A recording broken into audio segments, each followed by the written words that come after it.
तेव्हा भूमिपुत्रांना किंमत देत जा. आपल्या गावातले लेकर आहेत ना, त्यांना बाहेर किंमत असते. भूमिपुत्रांना किंमत देत जा.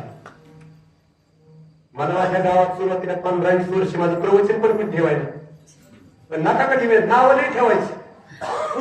एवढे नाव मला लबाडीचे म्हणायचे, मला म्हणायचे, आणि मी बी आपल्या झाकेमध्ये ऐकून घ्यायचं. लाभाड का म्हणतो असं प्रत्युत्तर दिलं नाही. माझं कार्य करत राहिलो, मी माझं कार्य प्रामाणिकपणे करत राहिलो.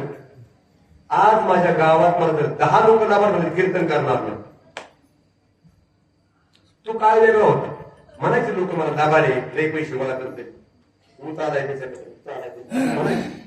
पण आता नाही म्हणत लोक, आता म्हणतात ते जे लोकांनी दिलं ते त्यांनी योग्य केलंय. आणि आता त्यांच्याशिवाय आपल्या पर्याय असंही बोलतात, सगळ्याच्या सुख दुःखात मी हजर आहे, सगळ्याच्या सुख दुःखात जातो. मला जे नावं ठेवतात त्याच्या आधी जातो. जे माझा जास्त तिरस्कार करतात त्याची आई मी की त्याच्या आधी भेटायला सगळ्या गावाच्या आधी जातो. आणि मग मला गावात काय मला त्याचं तुम्हाला नाव आहे, तुम्ही कशा त्याला भेटायला गेले.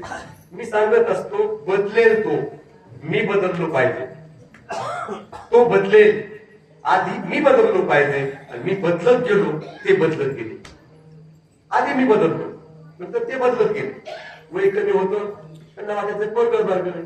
आता 40-45 वय झाले, त्यांना माहिती यांच्याही मसनात गावल्या गेल्या, आपल्या गेल्या. कशाला विरोध करायचा, विरोध संपतो, वेळ लागतो.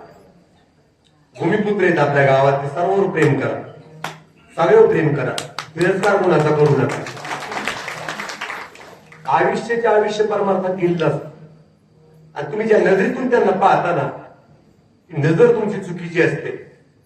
नजर बसला, बाहेरचे लय लबाड असतात, त्यांना तुम्ही सोनं समजून बसता. त्या खऱ्या सोन्याची किंमत तुम्ही तखाल म्हणून करून बसता. बाहेरची किंमत वेगळी असते. लोक असे लटाफटा करून जातात, फसवतात लोकांना. लोकांना तेच बरं वाटतं बरं का. धुळे, मालेगाव, नंदुरबार कीर्तन करा ना, आमच्याकडे 25,000 ती सरतच येते. आणायची तुमच्याकडे, आणायची 50 मध्येच येते. त्या बोली काय भूमिपुत्राला विसरू नका. माझा शब्द लक्षात ठेवा, आपल्या सुखदुःखात तेच येते. कधी कानाला आपल्या म्हणतात महाराज हे करा, ऐकतात ते आपलं आपल्या गावातलं म्हणून. जो प्रेम कोण करणार आहे, बाहेरचे लोक आधी तुम्ही करायला चालू करा ना. भूमिपुत्रांना सुद्धा कीर्तन घेत जाय, त्यांचे प्रवचन ठेवत जाय. त्यांना की आम्हाला नाही बोलवत तरी काय फरक पडत नाही. माझं आज कीर्तन झालं, मी म्हणत नाही माझं ठेवत जा, माझं ठेवू नका परत. पण ज्यांनी आयुष्याचे आयुष्य परमार्थात घातले त्यांना ठेवत जा, त्यांचे कीर्तन ठेवत जा, त्यांना बोलवत जा, त्यांना किंमत देत जा, त्याचा तिरस्कार करू नका. एवढंच सांगतो. जास्त काही कीर्तन प्रवचन सांगायची माझा राग येऊ दे तुम्हाला, मला तरी चालेल. पण ज्यांनी त्या क्षेत्रामध्ये कामं केली असतात, त्या मला अनुभवातले असतात. गावातील कार्यक्रम असेल आणि त्या कार्यक्रमात जर आपल्याला तशा पद्धतीची वागणूक भेटत नसेल, वाईट वाटत.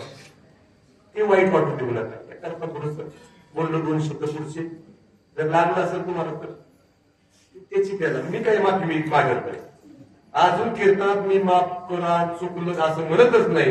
कारण मी बोलल ते बोलून ते बोलतो, माझ्या मनचं काही बोलत नाही. बाबाची बुद्धी देतील तीच मी बोलत असतो, चुकीचं कधी बोलणार नाही. व्यासपीठ सांभाळून आपली शेवटच्या श्वासापर्यंत एवढं बोलतो आणि वाणीला पूर्ण ज्ञानेश्वर